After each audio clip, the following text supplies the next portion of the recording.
Voice of Kashif کے پیارے viewers, السلام علیکم، کیسے ہیں آپ لوگ؟ اردو کہانی اور اسلامی واقعات دیکھنے کے لیے ہمارے چینل کو ضرور سبسکرائب کر لیجئے۔ مسجد قبلتین مدینہ منورہ کے محلہ بنو سلمہ میں واقع ایک مسجد، جہاں 2 ہجری میں نماز کے دوران تحویل قبلہ کا حکم آیا اور حضرت محمد صلی اللہ علیہ وآلہ وسلم اور صحابہ کرام نے نماز کے دوران اپنا رخ بیت المقدس سے کعبہ کی جانب پھیرا۔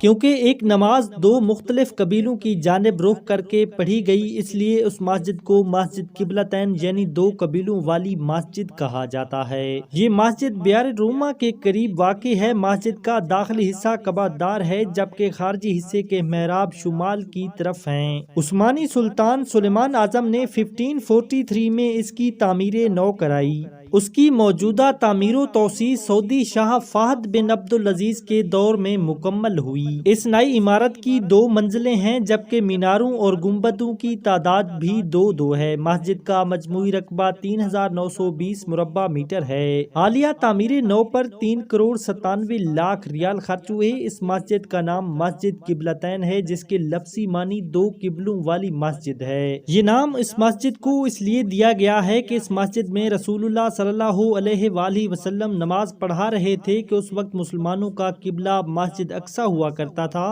رسول اللہ صلی اللہ علیہ وآلہ وسلم نماز پڑھا ہی رہے تھے کہ قرآن مجید کی یہ آیت نازل ہوئی، سبحان اللہ سبحان اللہ۔ آیت کا ترجمہ یہ ہے، اے پیارے نبی، تمہارے منہ کا بار بار آسمان کی طرف اٹھنا ہم دیکھ رہے ہیں۔ لو ہم اسی قبلے کی طرف تمہیں پھیرے دیتے ہیں جسے تم پسند کرتے ہو۔ مسجد حرام کی طرف رخ پھیر دو۔ اب جہاں کہیں تم ہو اسی کی طرف منہ کر کے نماز پڑھا کرو۔ یہ لوگ جنہیں کتاب دی گئی تھی خوب جانتے ہیں کہ تحویل قبلہ کا یہ حکم ان کے رب ہی کی طرف سے ہے اور برحق ہے، مگر اس کے باوجود جو کچھ یہ کہہ رہے ہیں اللہ اس سے غافل نہیں ہے۔ اسی آیت کے نازل ہونے کے بعد رسول اللہ صلی اللہ علیہ وآلہ وسلم نے حالت نماز میں ہی چہرہ مبارک مسجد اقصی سے مسجد حرام کی طرف پھیر لیا۔ اسی طرح پیچھے کھڑے صحابہ نے بھی رسول کی طرح منہ مسجد اقصی سے مسجد حرام کی طرف پھیر لیا۔ یہی وجہ ہے کہ اس مسجد کو مسجد قبلتین 2 قبلوں والی مسجد کہا جاتا ہے۔